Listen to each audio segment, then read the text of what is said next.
Good morning, good afternoon, wherever you are. It's absolutely freezing today. So rather than go out and do a video yesterday, because it rained all day yesterday and the weather's not much better today, it's day two of the horrendous weather. But I want to talk about a crazy idea, or is it? Now, Spain is a country that has more high-speed trains than any other European country. It's second to China with its high-speed train network, as in total coverage and amount of tracks. Spain wants to build a tunnel, a bit like the Channel Tunnel, but they want to build it to Africa. Yes, this has been in the news a couple of times over the years, and they want to build the train line from just the other side of Gibraltar, you can't make it up, and over to Africa. Yes, over to Tanzania, which is an interesting concept. They reckon that it could bring in another 12 million tourists through the tunnel on a yearly basis. People from Europe going to Africa, and Africans, wealthy Africans or just Africans, coming to Spain for tourism and for work. It's a concept that it maybe asked a lot of questions, especially in this day and age where people seem to want to close down borders and, you know, put barriers up again. And Spain seems to be wanting to go against the grain and build this tunnel. Now, it's not a new concept. As I said, I've spoke about it before, but the fact that they are investing a lot of money this year in a feasibility study this summer that will be carried out during July and August. Obviously, when the weather, now it's from June, it'll be to conclude by June 2025. And the tunnel would reduce the travel time between Africa and Europe to mere minutes. You can't make it up, can you? You can't make it up, especially with all the outrage that's going on about immigrants and everything just now. I mean, I'm an immigrant myself. I'm all for people being able to move wherever they want to in the world.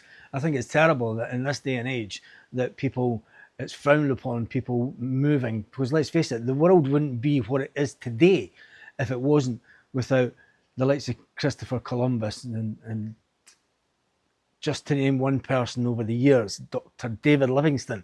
And, you know, that's what people did. America, you know, it's full of Scottish, Irish, English. Australia, there's nothing Australian about Australians. So anyway, I digress, and that's probably the whole can of worms, which I didn't really want to do in this video. But it got me thinking about what is the population of Spain, and how has migration affected Spain over the last few years. Pedro Sanchez said the purpose of these, he also wanted to bring in a thing to stop non-Europeans buying property. Now, people in the UK seen that as a thing against the UK. Yeah, he wants to stop Brits buying property in Spain. Well, it's not the reality. When you look at the housing crisis that is here in Spain, a massive housing crisis, the fact that younger people, and now this goes on in the UK. If you are in the UK, and look up a guy on YouTube called Gary's Economics. He's an ex-banking trader from the London Stock Exchange, who was a council lad who grew up in London, who has walked away from his multi-million-pound year job due to the fact of inequality in the UK. Now, he talks a lot about the inequality in the UK and how he wants to help try and change inequality in the UK. And I think that something similar has to happen in Spain. Now, if you want to find out Gary's Economics, go and check him out.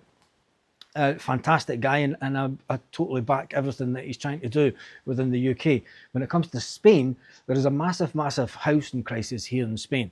The fact that people from China, people from Ukraine, people from Russia are coming in and buying up lots of properties. And you could even say that people from the United Kingdom and the USA are coming in on these golden visas, buying up property and then letting them out at vastly increased prices.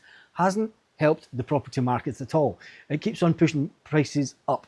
Now, I showed you in the video the other day about prices on A Place in the Sun back in 2023 and how they have changed as much as 50% since 2023 in the Torrevieja area. And that's not going to change anytime soon. There will not be a price crash in Spain anytime soon. We thought that there would be when we first came here. We thought with COVID, we thought that you maybe had the ingredients to have a property price crash.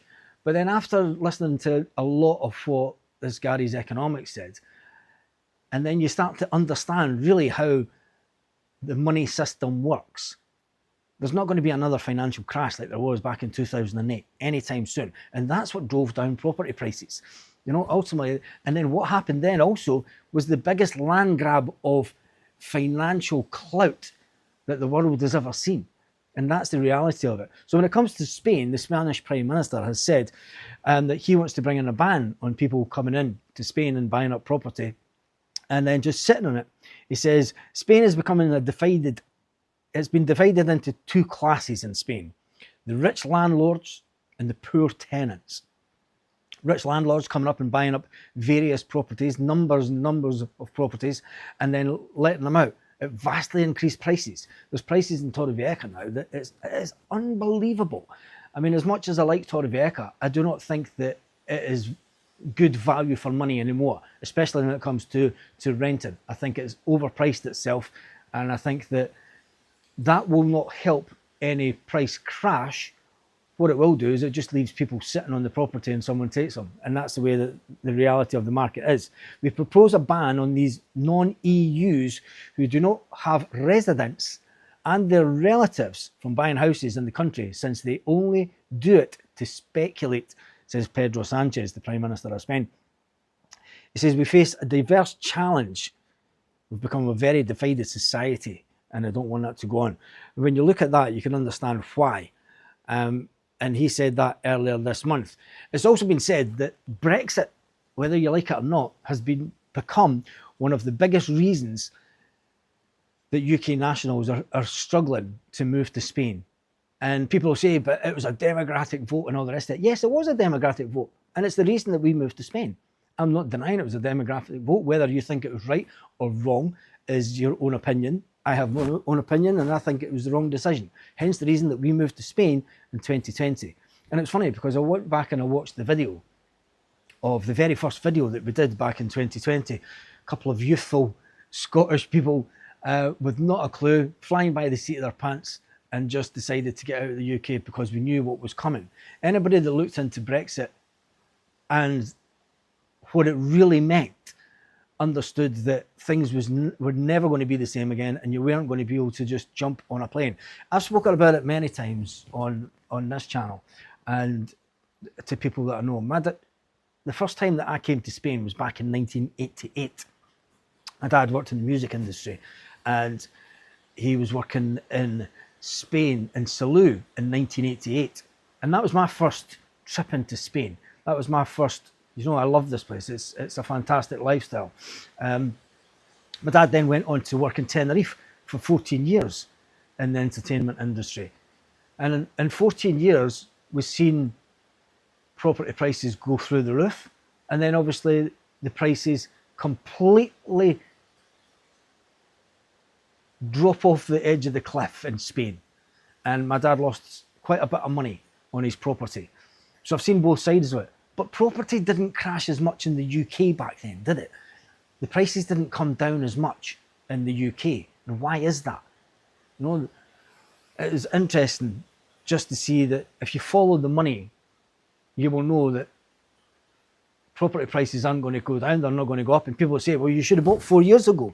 Well, I'm glad that we didn't, because we would have had to pay tax on 4 different properties who ultimately ended up not liking the area. But we digress. So, is the tunnel, this is the comment, is the tunnel, I can understand why Spain wants to do it. Spain has the most high-speed trains. They have 5 different companies doing high-speed trains in Spain. They have the biggest network after China of high-speed rail mileage covering the country. Linking it up to Africa opens all sorts of conversations by people. People saying that it'll be easier for immigrants to come through, people saying it'll be a lot easier for travel, and it's all looking towards the World Cup, the Football World Cup in 2030, when Portugal, Spain and Morocco hold the World Cup as joint free nations, I think. And that's the real reason that they want to do it. They want it to be easier for fans to travel between games. And let's face it, a lot of fans travel on the railways to football matches when these World Cup events are on. So the question to you today is, do you think that is a good idea? And ultimately, March sucks. But the good thing is, with this weather, it means we're in for a good summer. Anyway, a bit of a different video this morning. The dogs decided to go crazy.